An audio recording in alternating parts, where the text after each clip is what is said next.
Assalamualaikum. Today's topic is about skin integrity and pressure ulcer. ये topic already मैंने cover करवा दिया था जस्ट मेड एग्ज़ाम्स की वजह से मैं इसको दोबारा रिव्यू कर रही हूँ आप लोगों के लिए। Skin integrity, skin is the largest body organ और जो प्रोटेक्ट करता है हमें डिफरेंट ऑर्गेनिज्म से सेंसरी स्टिमुलेशंस देता है, टेम्परेचर, टच, पेन, सारा कुछ हमें वो थ्रू स्किन ही असेस होता है। Then synthesize vitamin D, injury to skin poses are risk to safety and trigger a complex healing process. तो ये जितना जल्दी स्किन रिपेयर होती है आई थिंक सो उतना जल्दी कोई भी डैमेज रिपेयर नहीं होता है बॉडी ऑर्गन्स का।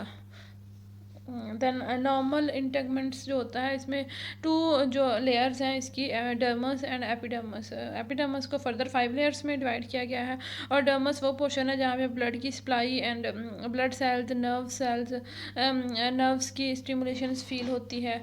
और ब्लो जो है डर्मस वो है हाइपोडर्मस, जहाँ पे आके फैट्स अटैच होते हैं, जहाँ पे हेयर रूट्स होती हैं। तो ये सारा वन बाय वन डिस्कस करते हैं जब इसको प्रेशर अल्सर में डिस्कस करेंगे। देन एपिडर्मस है। एपिडर्मस जो है most of the outer layer जो हम डेली रूटीन में असेस करते हैं वो लेयर है जिसकी 5 सब लेयर्स हैं आगे। तो सब लेयर्स में stratum corneum, stratum lucidum, stratum granulosum and stratum spinosum and basal cell layers, ये 5 लेयर्स मिलके अपर लेयर जो बनाती हैं। इसी से डेड स्किन जो है हमारी इसी की होती है, जो हम रब करके उतार देते हैं या रूटीन में वो होती रहती है और न्यू सेल्स जनरेट होते रहते हैं। और बेसल सेल लेयर जो है वो सेल्स प्रोड्यूस करती है और सेल्स को फॉरवर्ड ऊपर की फॉर्म में आना शुरू हो जाते हैं सेल्स। जैसे जैसे नीचे से न्यू सेल्स बनते हैं वैसे ऊपर वाले डेड सेल्स रिमूव होते जाते हैं। अबाउट डर्मस, डर्मस जो है वह इनर लेयर ऑफ स्किन है, provides tensile strength, mechanical support, protection to underlying muscles, bones. Obviously आप कभी किसी ने देखा हो कहीं से आपको रगड़ आ जाती है या कुछ इस तरह से, ऊपर वाली लेयर जो है वो रिमूव हो जाती है, उसके नीचे हमें वो रेडिश सा वो नज़र आना शुरू कर जाता है जहाँ पे ब्लड की सप्लाई होती है। बोन्स एंड मस्कुलर ऑर्गन्स भी समटाइम जो प्रेशर अल्सर में हमें नज़र आना शुरू हो जाते हैं। और ये सारा कुछ होता है डर्मस में, ठीक है। अब contain mostly the connective tissues जिसमें होते हैं, almost include the blood vessels, nerves होती हैं, सेंसरी नर्व्स होती हैं, लिम्फेटिक्स एंड कोलेजन्स, ये सारा कुछ डर्मस में होता है। ये है एपिडर्मस एंड डर्मस की पिक्चर, ठीक है। आप देख सकते हैं अबव जो लेयर है वो है एपिडर्मस एंड बिलो जो लेयर है वो है डर्मस। ये इसकी जो अपर 5 लेयर्स हैं बिल्कुल मेंशन की गई हैं, ऊपर जो ऊपर को उठ रही हैं वो 5 लेयर्स हैं उसकी। और नीचे जो डर्मस है उसमें आप देख सकते हैं वेन्स, आर्टरीज, स्वेट ग्लैंड्स हैं और लिम्फ एंड जो हैं ब्लड वेसल्स हैं, नर्व फाइबर्स हैं, हेयर फॉलिकल्स हैं और हेयर रूट्स हैं। ये सारा कुछ आपका डर्मस में है। देन स्किन का फंक्शन क्या है, मोस्ट इम्पॉर्टेंट जो फंक्शन है ये रिस्टोर करती है हेल्थ को, रिस्टोर करती है। देन उसके बाद आ जाता है बैक्टीरियल प्रिवेंशन देती है, एनी डिजीज़ प्रिवेंशन जो होती है। फर्स्ट बैरियर जो है हमारा, ब्लड तो बाद में आता है, सेल्स ब्लड के बाद में आते हैं, सबसे पहले स्किन ही है जो फर्स्ट बैरियर है एवरी काइंड ऑफ डिजीज से, ठीक है। Dermis function to restore the structural integrity, collagen, physical properties of the skin, ये सारा कुछ जो है जो स्ट्रक्चर रिस्टोरेशन एंड कोलेजन वगैरह ये डर्मस में होता है। एपिडर्मस जो है वो हमें बैक्टीरियल इन्फेक्शन एंड बैक्टीरियल उसकी प्रिवेंट करती है हमें, ठीक है। एंड देन जो डर्मस है वो जो है वो हमें प्रॉपर सपोर्ट जो वो करती है, प्रॉपर स्ट्रक्चरल इंटीग्रिटी देती है बॉडी को। मोस्ट इम्पॉर्टेंट जो स्किन में हम डिस्कस करते हैं वो प्रेशर अल्सर्स हैं। प्रेशर अल्सर्स एक्चुअली जो है क्या होता है, जो जिस एरिया में प्रेशर पड़ रहा हो, एक बेड रिडन पेशेंट है, एक सिंपलीफाई मैं एग्जांपल दे रही हूँ, बिल्कुल सिंपल, कॉम्प्लिकेट नहीं करूँगी बात को, बिल्कुल सिंपल सिंपल सा बताऊँगी। इसमें जो भी लोअर होती है लेयर, ब्लड जहाँ पे प्रेशर आना शुरू हो जाता है वहाँ पे ब्लड की जो है वो कमी आना शुरू हो जाती है, वहाँ पे ऑक्सीजन लेवल डिक्रीज़ कर जाता है। है, न्यूट्रिएंट्स जो हैं वो डिक्रीज़ कर जाते हैं, मेटाबॉलिक जो वेस्ट है वहाँ से रिमूव होना मुश्किल हो जाता है जहाँ पे प्रेशर आ रहा है, और वेन्स जो हैं ऑब्स्ट्रक्ट हो गई हैं या आर्टरीज ऑब्स्ट्रक्ट हो गई हैं इस वजह से, तो ये इसकी वजह से ज़ख़म बनना शुरू हो जाते हैं स्किन में, उसको प्रेशर अल्सर्स कहते हैं, ठीक है। अब उसमें डिफरेंट फैक्टर्स हैं जो कंट्रीब्यूट करते हैं प्रेशर अल्सर में। एक तो बेड रिडन पेशेंट होता है, दूसरा उसके मेटाबॉलिज्म पे डिपेंड करता है, उसकी सर्कुलेशन पे डिपेंड करता है, उसके मूवमेंट पे डिपेंड करता है, उसकी जो स्किन केयर है या उसका जो मॉइस्चर है उस पर डिपेंड करता है। ये सारी चीज़ें वेरी करती हैं पर किसी प्रेशर अल्सर में उसको क्रिएट करने में, देन उसकी स्टेजेस को वर्सन करने में, ठीक है। अब काजेज़ क्या होती हैं प्रेशर अल्सर की, मैं ऑलरेडी बता चुकी हूँ। एक प्रेशर क्रिएट होता है जिसकी वजह से उस एरिया में जो है वो ब्लड जो है उसकी सप्लाई या ऑक्सीजन की सप्लाई डिक्रीज़ कर जाती है, दैन उससे एडिमा होता है, दैन इन्फ्लेमेशन हो जाती है, दैन जो स्मॉल वेसल्स हैं उनमें थ्रोम्बोसिस आना शुरू हो जाती है, सेल डेथ शुरू हो जाती है। जब सेल डेथ शुरू होती है ये किस वजह से होता है, किसी भी शेयर या ट्रॉमा या किसी ऐसी चीज़ की वजह से डिसरप्शन हो जाती है ब्लड सेल्स की या ब्लड की सर्कुलेशन की उस एरिया में। तो ये सारे काजेज़ हैं प्रेशर अल्सर के। जैसे कि ये है डायरेक्ट प्रेशर अल्सर से एक वुंड क्रिएट हुआ है, ये इसकी 3rd स्टेज है वुंड की, ठीक है, जिसमें नीचे से आपको पूरा देख रहे होंगे सराउंडिंग इसकी पूरी स्किन एपिडर्मस डैमेज है, इवन डर्मस का भी कुछ पार्ट डैमेज है, तो ये 3rd स्टेज आती है। अब शेयरिंग किस तरह से होती है, शेयरिंग में क्या होता है, नीचे से एक बेड रिडन पेशेंट है, वो बेड पे लेटा हुआ है, उसकी प्रॉपर सर्कुलेशन नहीं है, प्रॉपर उस एरिया में वो नहीं है, प्रेशर नीचे से उसकी बेड जो है वो प्रेशर डाल रहा है, ऊपर से उसकी बोन्स जो है उनका वेट है या उसका अपना वेट है जो वो उस किसी भी एरिया को जहाँ पे प्रेशर पड़ रहा है, वो एडी है, वो कोई भी एरिया है बॉडी का, तो उसमें वो डिक्रीज़ हो जाती है ब्लड की सप्लाई एंड ऑक्सीजन की सप्लाई, एंड देन मॉइस्चर वहाँ पे नहीं होता या एक्सेसिव मॉइस्चर होता है जिसकी वजह से स्किन सॉफ्ट हो जाती है, या प्रॉपर जो है वो नहीं, जैसे बहुत ज़्यादा ड्राई स्किन हो जाती है, वहाँ से भी सेल डेथ शुरू हो जाती है। ये सारा शेयरिंग प्रोसेस होता है। Then result of the shearing process, सिर्फ एपिडर्मस ही नहीं, आप देख सकते हैं डर्मस, देन नीचे से फैट सेल्स एंड फैट जो है वो, और देन उसके बाद जो है पूरा नीचे तक वुंड क्रिएट हो जाता है। Then pressure ulcer contributing factors कौन कौन से होते हैं, फ्रिक्शन, ज़ाहिर है जब पोजीशनिंग नहीं होगी, एक ही पोजीशन में लेटा रहेगा पेशेंट, तो बार बार उस एरिया को जो बेड की सरफेस के साथ टच होना है और वहाँ पे बैक्टीरियाज एक्यूमुलेट हो रहे हैं, और उन बैक्टीरियाज की वजह से वो, एक तो बैक्टीरियाज की वजह से और दूसरा उसकी वजह से पुअर न्यूट्रिशन है उसकी, ऑलरेडी वो सिक है, और इनकॉन्टिनेंस है, और मॉइस्चर उसका मतलब ड्राई स्किन है या मॉइस्चर बहुत ज़्यादा है, नीचे से वेट है बेडशीट या फिर बिल्कुल ही ड्राई है स्किन, जिस वजह से हो सकती है को एग्जिस्टिंग मेडिकल कंडीशंस हो सकती हैं, उसमें डायबिटिक हो सकता है या अदर इस तरह के डिसऑर्डर्स जिसमें ये स्किन डिसऑर्डर्स हो सकते हैं। देन अब प्रेशर क्या है, प्रेशर क्या है, जो टिश्यू डैमेज अक्कर होता है, प्रेशर एक्सर्ट करता है किसी कैपिलरीज पे, जैसे मैंने प्रीवियस पिक्चर में आपको दिखाया था,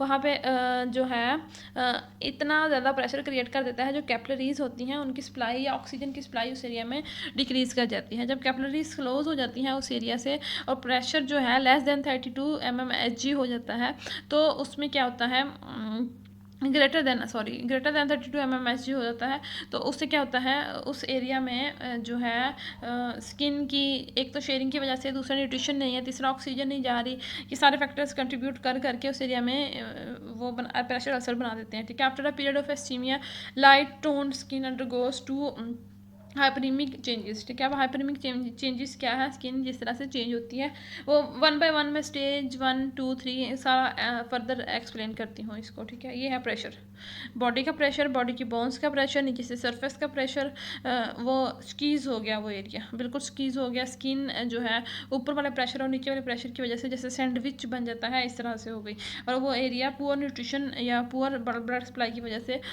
डैमेज हो गया। अब प्रेशर जो होता है वो किन एरियाज़ पे ज़्यादा होता है, एक बेड रिडन पेशेंट है, वो जिस तरह से लेटा हुआ है, आप स्टार्स वाली जो एरियाज़ हैं वो देख सकते हैं, जिन एरियाज़ में मोस्टली जो है वो बटक्स पे ज़्यादा मोस्ट कॉमन जो बनता है वो बटक्स पे बनता है, ज़्यादा प्रेशर हमारे इस एरिया में होता है। देन एल्बो पे भी हो सकता है, देन एंकल पे भी हो सकता है, और हेड साइड पे भी हो सकता है। देन हाइपरीमिया क्या है, जो मैंने पीछे आपको बताया, नॉर्मल जो reactive hyperaemia visible effect of the localised vasodilation. अब जब वहाँ पे एक तो सप्लाई जब कम हो गई है तो उसको इन्फेक्शन या इन्फ्लेमेशन शुरू हो जाएगी जब उस एरिया में, तो ब्लड सप्लाई इंक्रीज़ कर जाएगी एकदम से, वहाँ से रेडिश सा आना शुरू हो जाएगा एरिया। वो एक घंटे के लिए होगा या 2 घंटों के लिए होगा, इतना ही होता है, ठीक है। अब normal reactive hyperemia excessive vasodilation and exudation edema हो गया, उस जगह पे फ्लूइड एक्यूमुलेट होना शुरू हो गया है इन रिस्पॉन्स टू प्रेशर। अब प्रेशर की वजह से वहाँ पे ये सारा प्रोसेस शुरू हो गया है। अब जो स्किन है वो ब्राइट पिंक और रेड अपीयर होना शुरू हो जाती है, और ये है फर्स्ट स्टेज, जहाँ पे स्किन रेड होती है, जहाँ पे स्किन डैमेज होना शुरू हो जाती है, और जहाँ पे एडिमा बन जाता है।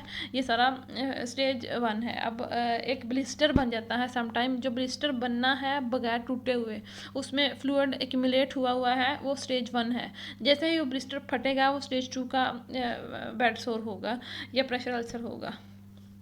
अब इसमें risk factors for further pressure ulcers में क्या हो सकते हैं, इम्पेयर्ड सेंसरी आउटपुट, जैसे मैंने आपको बताया डायबिटिक पेशेंट है तो उसकी सेंसरी आउटपुट इनपुट जो है वो डिक्रीज होती है इस वजह से। इम्पेयर्ड मोटर फंक्शन, उसका लोअर जो है लेग्स हैं या उसकी स्पाइनल कॉर्ड डैमेज है जिस वजह से उसको प्रॉपर मूवमेंट नहीं है उसकी, ठीक है, या किसी और वजह से उसकी मूवमेंट नहीं है बॉडी की, ठीक है। अल्टर्ड लेवल ऑफ कॉन्शियसनेस, जो बेड रिटन पेशेंट है या वेंटिलेटर पे है तो वो उसका कॉन्शियस लेवल ही नहीं है, वो अपने आप को पेन के टाइम में या प्रेशर के टाइम में मूव नहीं करता। ऑर्थोपेडिक डिवाइसेस अगर लगी हुई हैं तो भी वो एरिया मूव नहीं करवाना होता, तो उस एरिया में most commonly pressure ulcer develop हो जाता है। पैथोजेनेसिस ऑफ प्रेशर अल्सर जो है इसमें क्या होता है, intensity of pressure and capillaries closing the pressure, duration and sustenance of pressure and tissue tolerance, ये सारा कुछ होता है। क्या होता है, एक एरिया में जैसे ही वो प्रेशर इंक्रीज करता है वहाँ पे बैक्टीरियाज जो हैं वो आना शुरू हो जाते हैं, क्यूमुलेट होना शुरू हो जाते हैं, एट द एंड वहाँ पे इन्फ्लेमेशन हो जाती है, देन उसके बाद पस स्टार्ट हो जाती है। ये सारे जो टिश्यू जो है वो डैमेज होना शुरू हो जाते हैं। जितनी टिश्यूज़ की टॉलरेंस होगी उतना ही, मतलब जितनी एक्चुअली जितनी न्यूट्रिशन अच्छी होगी उतना ही टिश्यू टॉलरेंस इंक्रीज़ करेगी, जिसकी वजह से लेस चांस होता है प्रेशर अल्सर के डेवलप होने का। अब क्या होता है, जो बोनी प्रोमिनेंस है, जैसे मैंने आपको वो एरियाज़ दिखाए थे पिक्चर्स में जहाँ पे प्रेशर डेवलप होता है, वो बोनी प्रोमिनेंस एरियाज़ होते हैं, सैक्रम, हील्स, एल्बो, ये सारे एरियाज़ हैं जहाँ पे डेवलप हो सकता है प्रेशर अल्सर। डिफरेंट उसमें टाइम में डिफरेंट टाइम एंड प्रेशर के रिलेशनशिप में, अगर 10 घंटे या 12 घंटे पेशेंट की साइड चेंज नहीं हुई या ऑलमोस्ट समटाइम तो 4 to 5 आवर्स भी इनफ होते हैं जिसमें वो डेवलप हो जाता है pressure ulcer. Greater the pressure and duration of the pressure, जितना ज़्यादा टाइम होगा, जितना ज़्यादा वो होगा, उतना ही हीलिंग प्रोसेस स्लो होता जाएगा, वहाँ पे जो स्वेलिंग है वो बढ़ती जाएगी, ठीक है, और ज़्यादा मतलब चांसेस होंगे प्रेशर अल्सर के डेवलप होने के, ठीक है। अब स्किन और subcutaneous tissues can withstand some pressure, जो स्किन एंड सबक्यूटेनियस टिश्यूज़ हैं वो तो ट्राई करते हैं मेंटेन करने के लिए, उसको स्टेबलाइज करने के लिए जो प्रेशर अल्सर को, ठीक है, बट सम टाइम इतना मतलब एबिलिटी नहीं होती स्किन की, या इतना प्रेशर बेयरेबल नहीं होता, तो वहाँ पे स्किन डैमेज होना शुरू हो जाता। Tissue will over the time becomes hypoxic, जाहिर ऑक्सीजन की सप्लाई नहीं हो रही, हाइपॉक्सिया हो गया, एक्सटीमिया हो गया, वहाँ पे स्वेलिंग हो गई, इन्फ्लेमेशन हो गई, ये सारे प्रोसेस से प्रेशर अल्सर क्रिएट करने में हेल्प आउट करते हैं, ठीक है। अब प्रेशर जो है कितना है, बॉडी जितनी हेल्दी है या जितना पर्सन का वेट ज़्यादा है उतना ही चांसेस होते हैं प्रेशर अल्सर के डेवलप होने के। जितने फैटी पर्सन होते हैं वो बेड रिडन हो जाएँ तो उनको प्रेशर अल्सर के चांसेस ज़्यादा होते हैं इन कंपेरिजन विद जो पेशेंट्स होते हैं लो बॉडी वेट, ठीक है।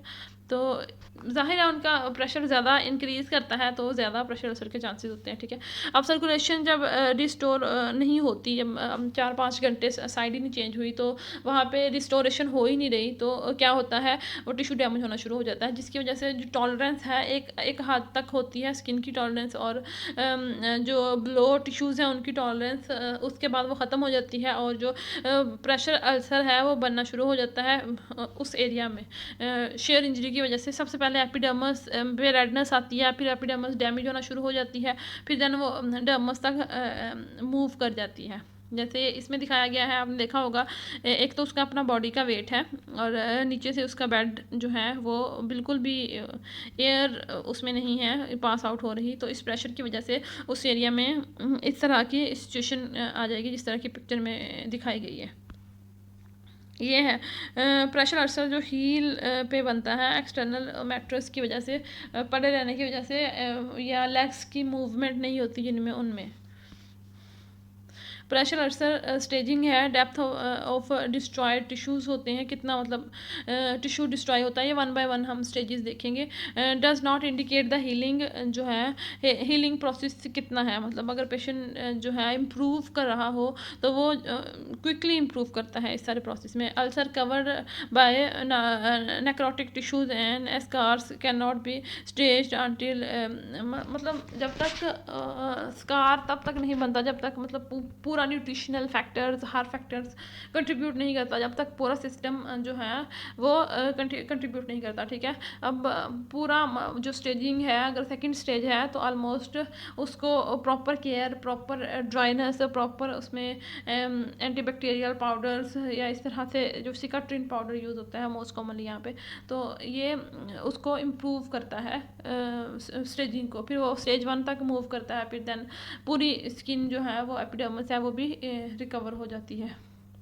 ये है स्टेज 1 जहाँ पे सिर्फ रेडनेस एंड थोड़ा सा जो है एपिडर्मिस की एक लेयर या 2 लेयर्स डैमेज हुई हैं। फिर स्टेज 2 में क्या है, वो डर्मस तक मूव कर रहा है, ठीक है। अब स्टेज 3 में डर्मस भी आउट हो गई है और बिल्कुल नीचे फैट्स तक बात चली गई है। अब स्टेज 4 में फैट्स भी जो हैं वो भी डैमेज हो गए हैं और बोन्स नज़र आना शुरू हो गई है। ये है स्टेज 1 जिसमें बिल्कुल रेडनेस और सप्लाई ऑफ ऑक्सीजन वो डिक्रीज़ करती जा रही है, लेकिन अभी सिर्फ एपिडर्मिस की 1-2 लेयर्स में ही है। फिर उसके बाद पूरी डर्मस एपिडर्मिस इन्वॉल्व हो गई, देन उसके बाद जो है वो फैट्स तक 3rd स्टेज में चला गया एंड 4th स्टेज में बोनी प्रोमिनेंस नज़र आना शुरू हो गई। ये सैक्रम का है पार्ट जो शो हो रहा है। ये है स्टेज 1। ऐसे करते हैं, स्टेजेस को हम फर्दर नेक्स्ट लेक्चर में डिस्कस करते हैं। आज के लिए मेरे ख्याल से इनफ है।